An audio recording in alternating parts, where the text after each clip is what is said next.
Alright, boys, today we're going to talk about everything that I've learned about PTSD, trauma, and the type of PTSD that I have, which is complex PTSD. So that's like the up-leveled advanced version where you don't just have PTSD, you've got fucking complex PTSD. So I haven't organized my thoughts, I don't have a script or anything, so it's going to be all over the place, but I hope it'll be beneficial for you because this is fucking hard. I'm not even going to lie. Chances are you're watching this video, you know my story, so you know everything that I've been through. If you don't know, I'm not going to go so much into detail with the shit I've experienced of like child abuse.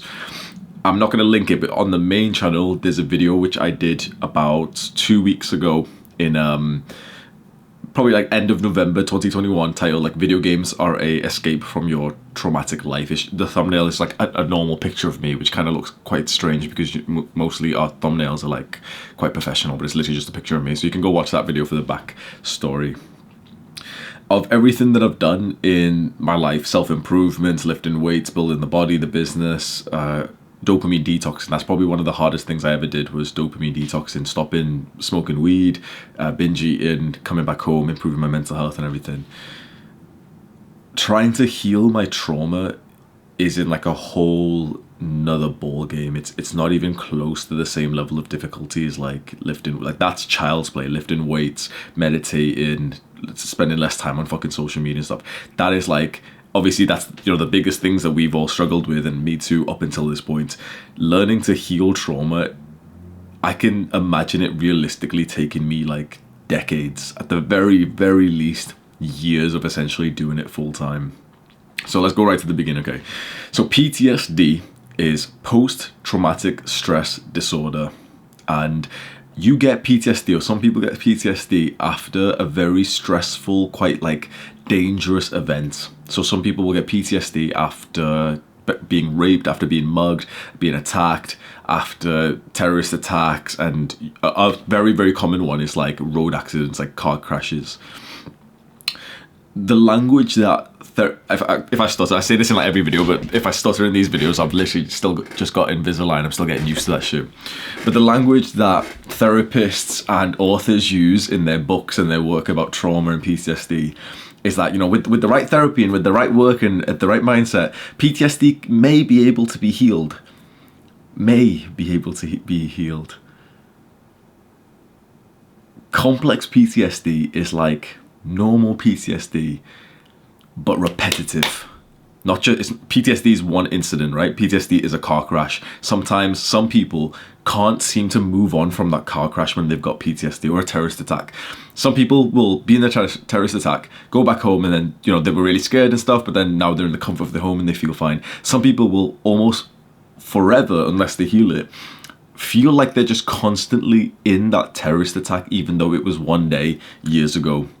The classic example I could give you is, let's say a woman goes out, gets raped. You know, obviously it's fucking traumatic. But then after that, she almost always has that same sense of fear. Of course, you'd be scared, like for a person who wasn't traumatized from it, a person who didn't actually get like clinical PTSD from it, they'd still be scared, they'd still be like really wary, and, you know, it was a horrible incident. The person who gets just somehow PTSD, like some people's brains just are more prone to it. That woman will get constant flashbacks. That woman will, throughout the day, her cortisol hormone, the cortisol hormone is like the stress hormone. And when that kicks up, so many parts of your life just get fucked. When your stress goes up, your testosterone dips. Your estrogen even gets fucked up. Your facial attractiveness, like your attractiveness, your sleep, your diet, everything you can think of, stress makes it worse. Of course, like moderate amounts of stress are sometimes fine for like motivation and like, you know, muscle tear and stuff, but like this is like high level stress. This is your body sending you the signal that we're still being raped to this day. We are still in the middle of a terrorist attack to this day. When guys in the army, they go to war in Afghanistan, Vietnam, and they saw some horrendous stuff and they come back. That's why when they hear fireworks go off, it hits them, because their body's still living as if they're still in Vietnam. That's PTSD. Complex PTSD for myself, and if you're watching this, if you got fucked by your parents, if you experience like child abuse, if you got like repetitive abuse, complex PTSD is like normal PTSD times 100. It's the traumatic event of getting beaten up, of getting like screamed at, getting like putting yourself into fight or flight mode hundreds, thousands of times, and usually, worst of all, through childhood. Your brain when you're a child is like a sponge, and we soak up things, and whatever we learn as a child really seems to shape the rest of our lives. If you've seen a bunch of my videos, I've done some on relationships, and one of the things I've said is the importance of attachment styles on relationships. So attachment styles are kind of like your dating personalities, and there's a couple of different ones. So, excuse me. Someone who hasn't been abused, someone who had like healthy parents and their parents loved each other and everything, that person would have like the secure attachment style. Someone who was abused and someone who did suffer some kind of like traumatic shit will either have the anxious attachment style or the avoidant attachment style. And it's so interesting that these attachment styles are built into you when you're a child.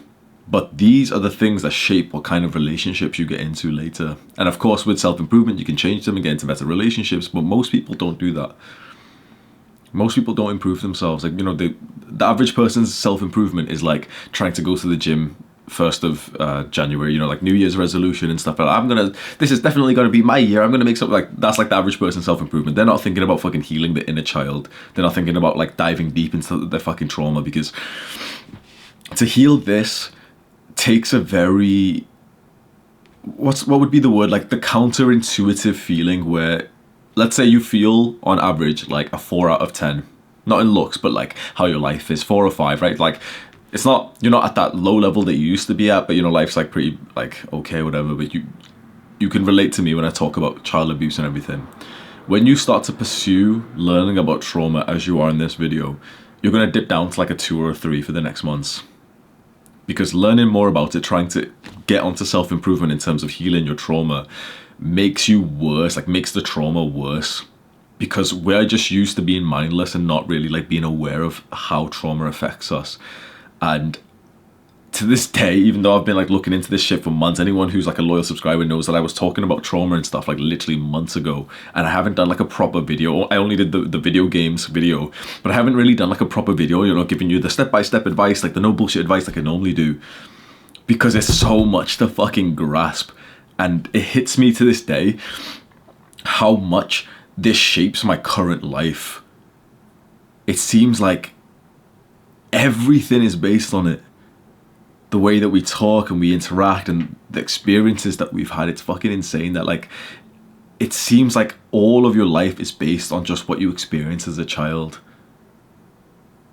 Because you kind of start living like this self-fulfilling life where if you had like a good secure childhood, those kids generally end up having like a good secure high school and college and university and adulthood and everything. If you had a fucked up childhood, you usually have quite a fucked up life in just life. I don't even need to say high school, whatever. Like you usually just have a fucked up life. So that's complex PTSD really does come from pretty much just like child abuse from your family, from your parents. And I can't even fully explain it to you. That's the thing. This is why I haven't really made videos about this, because there's so much to take in. I've read a couple of books on it, and I think I'm going to need to reread them again. And so hopefully it's maybe something that you can like learn alongside me. We can really learn about this. But once you open once you open the gates, like once you open the can of worms, that's it. It's, man, you get worse. So as always, like I try and give a story for you to relate to and stuff. So the story with me is that, you know, my story in terms of child abuse, but in terms of literally learning about trauma, like a few months ago, I started coming across it more and more because I looked into like attachment styles, and that clicked something straight away for me, you know, because a lot of people disagree with this bullshit, but maybe you don't. Attachment styles really click this thing of like your early childhood years still shape your adult years. Some people say it doesn't because they want to feel like they've got free will, but that's bullshit, bro. No, we fucking don't. Your life, I don't want to say your life pathway is determined or anything like that, but it's like whatever happens to you as a child, you somehow weirdly recreate that as an adult. And so attachment styles is what really opened the door of like looking into things like, okay, what happened as a child? I always knew I got beat, right? Like that was always conscious in my mind. I got beat by my parents. I got beat by my brother. I went through some like pretty traumatic events and everything. But I would only feel like that affected me to the extent of my anxiety symptom. So PTSD and trauma can of course lead to anxiety and depression, of course it can, but it's not exactly just all one thing. So when I first discovered what mental health was about 1.5 years ago, just before I started this transformation of, moving back home to my family and everything, and taking the Science of Wellbeing course on Coursera, that's the thing that really started my self-improvement. Before I discovered all that, I had very bad anxiety. I'd have constant intrusive violent thoughts of like, this guy's a racist, he's going to stab me, this person's going to attack me, my brother's going to attack me, my dad's going to attack me, everything. And I was living like that. Every few seconds I'm getting a rush of fucking adrenaline. And I can never say that fucking word. Adrenaline. Someone say it for me, bro. Adrenaline. And I don't think I've went into detail of like how violent those thoughts used to be. I still get them every now and then, and they're detailed violence. Like I see myself gouging out the fucking eyes of this guy who's walking past me. I see myself literally fucking stamping on his face till his jaw dislocates in detail. And the thing is, like, I'm not a fucking violent guy. I'm past the fist and shit. I'm not a violent guy. I've never actually hit someone who's never hit me or anything like that whatsoever. But it's like, imagine your brain I don't want these thoughts, right? It's kind of weird. If I talk like this, I sound like a bad man and stuff. Like, I don't want these thoughts. But it's like, for a long part of my life, imagine that thought just popping into your mind when you walk past someone. And you're indulging in it because it feels kind of good to finally feel like you're like in the powerful position of like, being able to like dominate another man because you've been fucking like hurt your entire life. And then of course you get the second level of deep thoughts, which is like, now you're like thinking about the thought and you're like, wait, that's fucked up. Why am I thinking about this thought? You feel crazy in your mind and you're also like thinking about this thought and your mind's getting fucked. Then 10 seconds later, another person walks past me. Now I'm imagining doing something to that person and that person and that person. Imagine how fucking like horrible that mind and life is. And so 100% my anxiety was largely, these anxious thoughts, these intrusive thoughts, was largely coming from the experiences that I had as a child. And they were also partly coming from like a bunch of like racist attacks and stuff that I've had as well. But I think those were like a lot less than the childhood. I think like I've always had the baseline anxiety from like my childhood beatings and everything. And you know what's interesting? That I got into meditation, I got into just improving my mental health and labeling and everything. And these anxious thoughts, these intrusive thoughts really, really started to come down. So before May 2020, I was pretty damn depressed and anxious. And as I started meditating more and being grateful and everything, and being in nature and everything, all of it started to get better. By the time I joined kickboxing, that was the big thing. So before I joined kickboxing in like June of this year, 2021, I was still getting these anxious thoughts, but it was like, instead of it being, people don't believe me when I say this, right? It used to be every few seconds. I'm not taking the piss. I'm not exaggerating. Imagine the vivid fucking breaking someone's jaw thought in your mind pop up at that pace. And you indulge in it, and then, okay, finally you're out of it, your body seems to be calming down, and there's another guy. And again. And then imagine you go to somewhere in public, and you're trying to go on a date with your girlfriend or something, and it's everyone around you, just constant thoughts. Now, after like a year of meditating, and just before I joined kickboxing, it went more to like daily. So there was 1 or 2 per day. So that's a huge increase. There's still 1 or 2 per day is fucking hard, because each one lasts for like seconds, minutes, whatever, and you're like... I'd have to explain the whole process, but like, if you might want to go and watch the video of this channel I made about success, where I said like it starts in the mind. Whatever your mind believes, your body reacts to. If your mind is thinking about you fucking dominating a man, like fucking breaking his jaw, gouging his fucking eyes out and shit, trust me when I say like the inside of your body is all going to be different. You're not going to be like, your body's not going to be in like the rest or digest, let's make sure this body and this human lasts forever. No, it's going to kick in like the fight or flight mode. And when that's kicked in, it's like your body's not like regulating itself for maximum health and longevity. It's ready to fucking fight. So it pumps, like, I don't know the process, but it pumps stress to like get you ready. It makes your muscles like more ready to fight. And that sounds kind of good right now, but that's at the expense of things that actually keep you healthy. So I've had diarrhea pretty much every single day for years. It's usually not like liquid diarrhea, but it's like pieces, bro. Like it's not like I barely, like very rarely have like a normal cylinder shit. And trust me, like I've worked on my diet, I've changed things around. I'm not like gluten intolerant or anything. I've tested everything, and nothing would ever fix my like shits. And I've said this on like YouTube and Discord. Like I have recently, it's better because I'm doing a lot of work for it. But in general, I would have like 4, 5, 6 shits a day, like explosive type of shits. Even if I wasn't sick, even if I was eating clean and everything. And again, like some smart ass is gonna come in, but Hamza, you might be gluten. Trust me, I went through the fucking elimination diet. I'm into self-improvement. I found all the different types of diet to try. I tried it all, and nothing seemed to fix it. Because when you're in this constant state of stress, your body's not thinking, oh yeah, let's make sure we digest this properly. And another thing is sleep as well. Like when you're in this constant state of stress, you wake up a lot. Now this ring is said to be like the most accurate consumer sleep tracker available, and I've got the new ring coming as well. So it's the most accurate one, right? Of course, it's not as accurate as a sleep study, and you could argue, oh, but it's not accurate, but it's a good, like, reliable metric somewhat, okay? And it shows that I wake up about 30 times per night. I consciously usually remember about 5 to 6, 7, 8 times.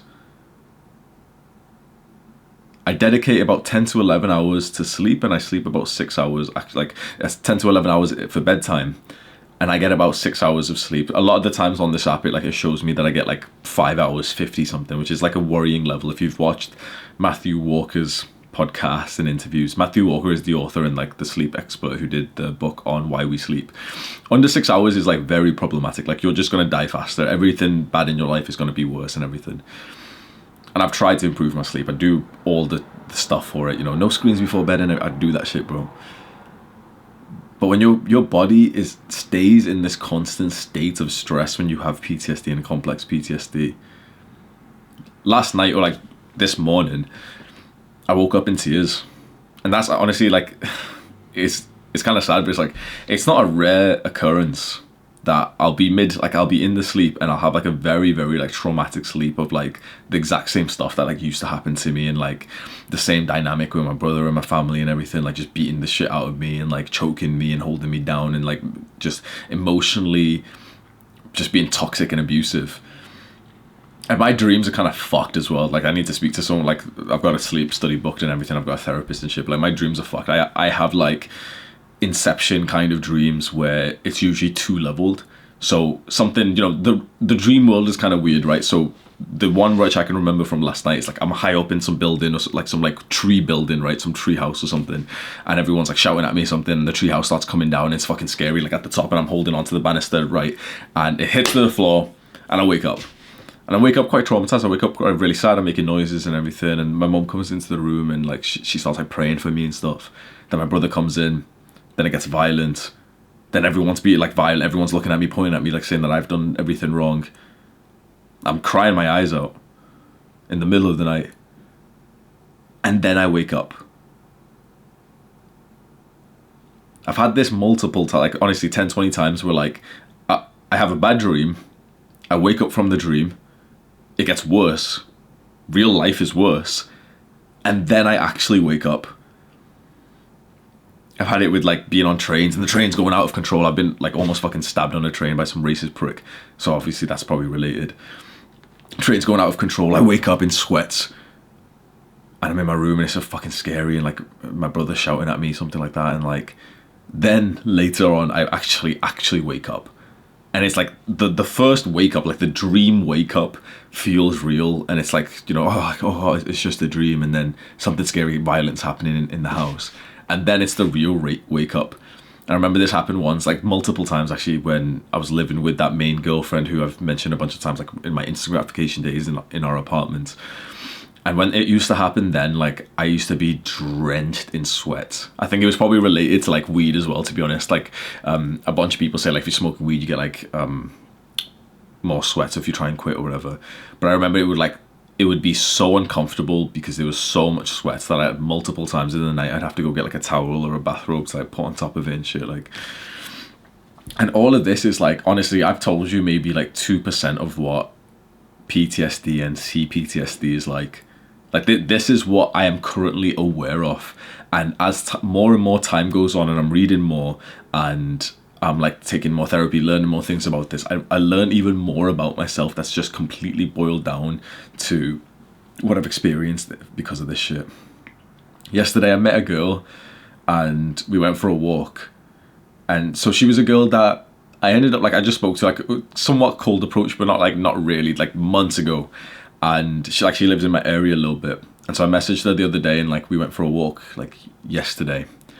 And one of the times that we had previously just seen each other, like, by accident, like, I cycled past her, we stopped and we said, you know, we spoke, and she was like, oh, like, I saw your YouTube. At this point, like, I wasn't even showing anyone my YouTube, like, of course, it was, like, growing, it had, like, 2,000 subscribers, but it wasn't linked to, like, Instagram or anything like that, so it just, like, ended up being popped up on her page with the algorithm or something because we were nearby. And we spoke a little bit about mental health, and then she told me that she has, like, bulimia. Bulimia, I believe, is the thing where, like, you'll eat and then with some like self-image issues or whatever, you kind of like throw it back up. And you know, we spoke about that. Like, I really respected the fact that she was just vulnerable and she like just, you know, opened up with that, and we got to speak about it a little bit. That was like months ago, and we just ended up going past each other. But then yesterday, like, I invited her for like a little walk in like a big nature reserve park, and we spoke a lot more. Like, we really opened up about like trauma and PTSD, and it was like I was almost able to like it was really interesting seeing someone who doesn't really have, you know, much of an understanding about mental health and PTSD and like trauma and anything.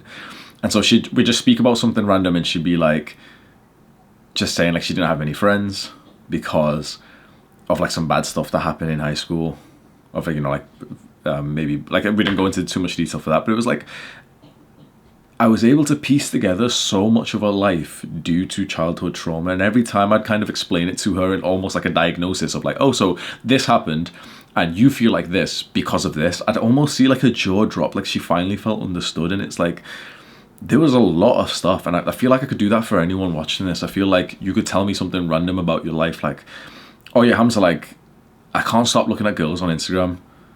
And that's related to trauma, bro. I'm telling you 100%. Like, all the fucking big, oh no, it's shut the fuck up, testosterone, shut the fuck up, bro. Of course, like, of course you're gonna be horny because you're a man, but there's a difference, right? You know that there's a difference. There's like the guy who's horny, who wants to get girls or who jacks off. And then there's the guy who's like, yeah, like, we're horny, we're gonna jack off too, but it's like, it's not just physical that we're looking for. Like, it's almost like once I tell you what it is, it's gonna click for you if you're the type of guy I'm talking about. It's like you'll have like a hole in your heart because of the fragile sense of love that your parents gave you as a child. And so that fragile sense of love leaves this gap in your heart that you try and fill up from like casual sex or just any kind of attraction or validation from women, or maybe even just people in general, drugs and like comfort food, and friends as well, even bad friends. So speaking to this girl, we were talking, she was asking me like, should she go to university? And I was speaking about it, and I was saying like, do you know, you've lived like quite like a lonely life in a sense. So if you went, it would be a good social life. But that being said, you would have to like really be aware of like not going down like the bad path of like getting into like a crackhead drug lifestyle. And I explained it in the sense again, like, because you've got like this hole in your heart from like childhood, you'll want to latch on to friends no matter what. So I painted the picture for her, and I said, you know, imagine that you meet this person and they're so cool, they're in your class, you go out with them, have a great night, you've bonded, and you feel like, yo, this is like a friend you can be good with. But then the next time you go out and they're taking cocaine, and you know, you're not like 100% so against it, but you know, you weren't going to take it that night, so you know, you're going to try it a little bit because all your friends are doing it and stuff, and then you start going out with them 2-3 times a week. Someone who's been traumatized and who's got like PTSD or something, like, you really struggle to say no, not so much to like just drugs, but like you struggle to say anything that would cause friction with the person who's currently filling up that hole in your heart. And that's a very, very like vulnerable position. And sometimes I say vulnerability is a good thing, but it's like, this is the wrong use of vulnerable. Like, that's a very like bad place to be in, very like weak place to be in, when you feel like you can't be authentic to someone. You don't want to take drugs, but your friends are, so you're going to take drugs because you can't like, you know, create any friction, because these guys are like, this is the only love that you have right now.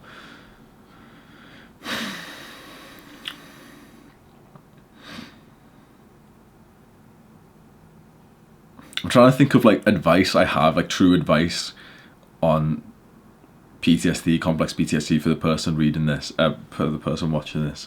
I'm not gonna lie, like I can't break it down into the usual digestible, no bullshit steps that I usually do in my videos. Like, okay, just do this workout. It's like, this is a fucking big thing, mate, because like, you know what it is? Like this is the foundation of your life. I really want to try and get this like concept into you right now. Like everything that you know, everything, every belief that you have, that you like, you don't even know that you have beliefs in your mind, because we have like two parts of our brain. There's the conscious brain, there's the subconscious brain. The subconscious brain is just kind of like stored stuff as like facts, and it stores core beliefs. And so if you've experienced stuff like this, like I know for a fact now because I'm getting more into it, but let's say for you, if you've been like traumatized as a kid, if you've had something like similar to me, you've got a similar story, a core belief that you're going to have in your mind is that you're not lovable, even though you consciously think yes you are, because you've got the good body. Now fuck you. Like, you believe that you're not lovable, you believe that you're not good enough, you believe that relationships and love will end painfully, that this person that you're eventually going to date will hurt you. Because as a kid, we start to like, it's like, imagine as a kid's brain is almost like how AI, artificial intelligence, learns. Like it learns through more data. So it's like a kid's brain is seeking data to figure out what is like fact, what is like gonna hurt it, what is gonna help it. So the kid, let's say the little baby, all little babies have the data of, okay, let's cry and see what happens. Parents who were like nice to that baby encourage the core belief of the baby, like, okay, if I cry, if I beg for attention, my caregivers will come and they'll nourish me and they'll give me love. Fantastic. That baby's gonna grow up like at least positive in this sense. If your parents were like pissed off at the sound of your tears when you were just a little baby, as I've seen one, oh fuck, this pissed me off, you know. I still remember this day, like when I used to go training with the gym rings in the same park that I just mentioned before. You know, loads of people walk past, and like mothers and fathers with like prams, you know, little kids, little babies inside. And this mother, maybe somewhat young, I don't know, 30 something, but like her kid was old enough to like walk, and I think she might have had like a baby in a pram too, or it might have just been like the little kid, like either one, I'm not too sure, right? And the kid's like crying, little girl's like crying in the I don't remember exactly what it was. Maybe the little girl has to be like 2 or 3 years old to like walk by herself, but she was also in the pram like crying, or maybe she had a baby in the pram or the little kid's walking with or whatever. But a kid of like 2, 3 years old is like proper crying, like proper loud. And this woman, this mother, just kept on screaming back at the kid. Stop your whinging, like proper like shaking her and shit, and like, stop your whinging, stop your whining. Like the people in like Britain say that type of shit, like, stop your whining. Like, the core belief that child's gonna get PTSD, probably complex PTSD, because of this, 100%. We've got to talk about something as well, like the idea that you don't just need to have the experiences that I've had of like physical abuse and shit. Just being screamed at traumatizes you. Being emotionally abandoned is probably as bad, if not even worse, as being hit. Being hit, of course, comes with emotional abandonment most of the time anyway. But emotional abandonment is like the hidden force, which a lot of people who haven't been hit, if they watch my story and you're like, oh my God, that's so bad, I feel somewhat similar to him, but like it wasn't as bad as his because I never got hit. Just know that emotional abandonment is like a fragile sense of love that like your parents gave you. They screamed at you sometimes they gave you the look, sometimes like they weren't there for you and everything. That causes PTSD, like CPTSD in a child. But with this woman walking past, even then, before I even had like learned about trauma, like I knew something was gonna be like fucked up with this child when they grow up. Because that child's core belief is now gonna be, no one will come for me when, no, worse than that. I was going to say the core belief would be like, okay, no one will come for me when I need the help, when I'm like crying and, you know, because something's wrong, their parents aren't going to come, right? That's worse. It's actually worse than that. The child's core belief is, when something is wrong and I need help, I will get shouted at. I will get even in more pain because of it. That's going to be like a very quiet, reserved child who like doesn't really speak up if they're like uncomfortable. Like that child will not trust their parents when they're older.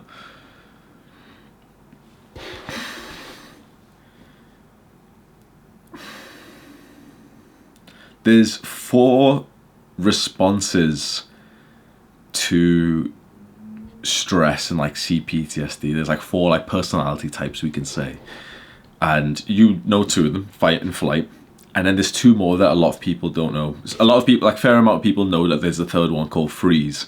And in a book that I'm currently reading, which is called Complex PTSD, Surviving to Thriving by Pete Walker, he's mentioned another one, which I'm really glad he did, because this is the one that I am.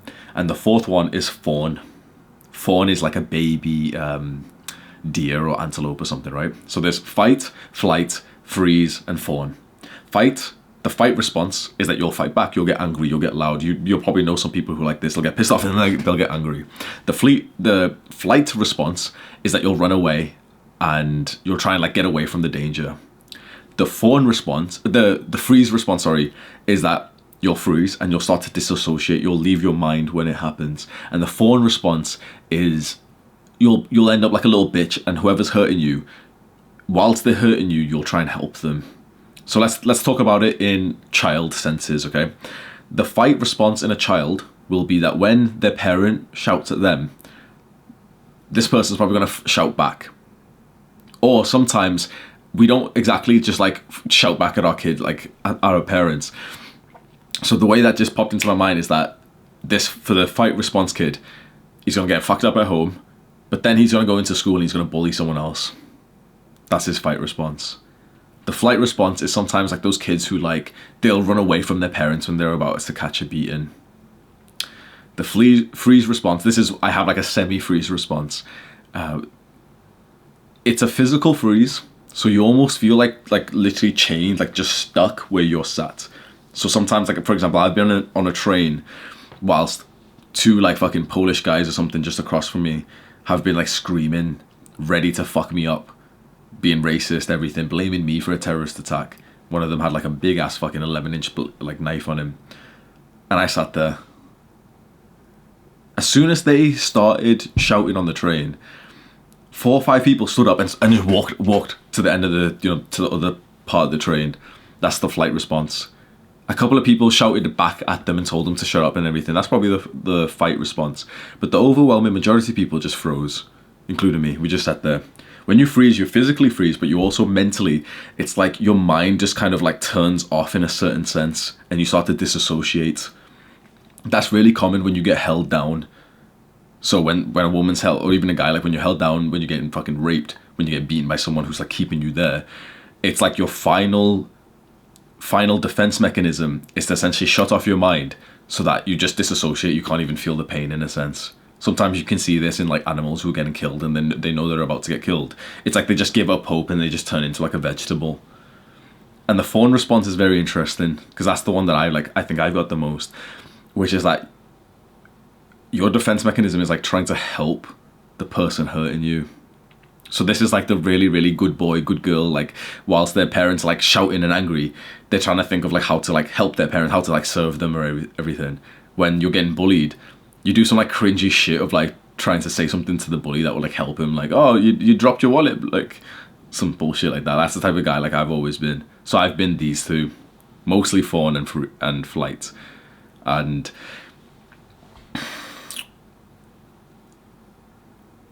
the book that I mentioned before, Complex PTSD, From Surviving to Thriving by Pete Walker, he goes into detail of the relationship dynamics that you'll have with like different types. And one of them just fucking hit me straight away. Like I didn't talk about, like if you're watching this video, you've got part of like the secret club who is watching these long form videos where I can expose a little bit more because I'm assuming like the boys are here, like the real boys are here. I made the video about trauma and I said, how bad it was with my dad beating me and like, it was so scary, he slapped me and everything. But I didn't talk at all about the fact that like I was brutalized by my brother like a lot more than what my father did. So the way that like the shit fell down creek, like the trauma affected us. My father got traumatized by his father, whatever, and then my father would be angry and stuff, he'd slap us and stuff. I would get like a fair amount of like slaps and shouts and threats and he'll break my legs, my mum will do something to me, all this. But then my brother would also then do the exact same to me, where he'd beat me, he'd strangle me, he'd like hurt me, and when he'd hurt me, I'd cry and stuff. I'd run to my dad. My dad would go and like beat my brother, and then my brother gets even more traumatized. And then my brother is the fight type, and the words that this author used in this book, where he said like a person with the fight type can capture the fawn and use the fawn for like their like expression of trauma. And it just fucking clicked. I was like, holy fuck, like these authors, like this guy knows what he's fucking talking about. 'Cause that's exactly what happened. Like I was literally like the captured fawn. I was getting shit from like just my family in general, my parents in general, but then it was more from my brother for like most of my life. And as I went into like teenage years, my dad was a lot less. It'd be like single slaps when I did something bad. Whereas my brother was like, I can remember times where he's literally grabbed me by the skull, put me underneath the tap and like tried to drown me. He's like had me lying down and he's like fully strangled me. It's interesting, when he tried to strangle me, I literally was like laughing in a sense. Like I'm getting fucking strangled on the floor, double-handed strangle right now. And I just saw a flash of me then, like I'm almost tearing up just thinking it's so fucking strange. Like I fixed his collar whilst he was doing it. That's fucking weird. That's the fucking fawn reaction. Like that's fucking weird. That was a memory that I'd repressed for a little while. Interesting, isn't it? There's so much to say, mate. I feel like I could talk about this shit for like literally like hours of what I've learned, but I feel like I've barely scratched the surface of learning about trauma, PTSD, complex PTSD. I will wrap up the video here, but I feel like this is like potentially the most important thing that I'm talking about just in general in my channel. The most important work that I'm doing in my life right now is talking about this type of stuff. If you guys have any suggestions of like how I should give more value to my audience about this, I'll make another unfiltered video. If you want to see like, I don't know, like a 1 hour, 2 hour like podcast, just like one of these unfiltered videos, but on this channel, where maybe I'll structure it a little. I don't make scripts for this one because I just wanted it to be a rant, but maybe I'll have like 10-20 points to go through and I can maybe do it in like a better way. Maybe I'll do that, or maybe I'll do like a full-on like clean cut video on the main channel, and that'll help more people. But if you got any ideas, because I feel like this is like some important ass work, I'm just unsure on like how to go about teaching something which is like such a big topic. The last point I'm just gonna make is I've been through some shit and I'm grateful for every single bit of it. You know, I realized this like a couple of days ago, and I was like, holy fuck, like I give myself a pat on the back for that like level of positive thinking, because you can really go like both ways. If you experience something like I have, it really is that choice to be bitter or to be better. And I know it sounds horrible to say to someone who's been traumatized, like you're being bitter, but it's like, I personally do believe we get a choice over our actions still. We're definitely heavily influenced, but if you do nothing, if you do no self-improvement, you're going to act exactly how your trauma was going to make you act. But if you get into like the right type of reading and education and implementing steps, you can grow so much more. I haven't gotten to the chapter just yet, but the author in this same book has like mentioned a bunch of times that the people who've experienced complex PTSD can actually turn out above the people who've had like healthy, happy childhood. It's the same dynamic I've mentioned a couple of times on my older videos about like having insecurities and being grateful for them. Because if you started here like I did, here's average, I started here, I could end up here, I could end up killing myself, I could end up with a drug overdose, and I've never really been close to suicide or self-harm or anything, but like drugs, like a lot of, you know, and that can ruin your life and everything. Or you can be way up here, because with the growth that comes from something like this, you are so much more of like a well-rounded person. And in the modern day where your personality, your story really fucking sells, this is my business. This video is going to do really well. Like whoever's watching this, in terms of the business of me being like an entrepreneur, whoever's going to watch this is going to feel pretty damn dedicated to my channel just forever because of this. Like you're pretty much always going to have my back because of how much I've opened about this and how much we can relate to each other. And so I always like try to see the positive in everything, and I'm just really grateful for that. I appreciate you watching this video, and I do read the comments on this channel. I don't really read them on the main one, but I do read them on this. So if you've got any advice for me, and if you've got like anything that you think I should read or I should like make a video on, then just let me know. Do the hard work, especially when you don't feel like it. Mwah.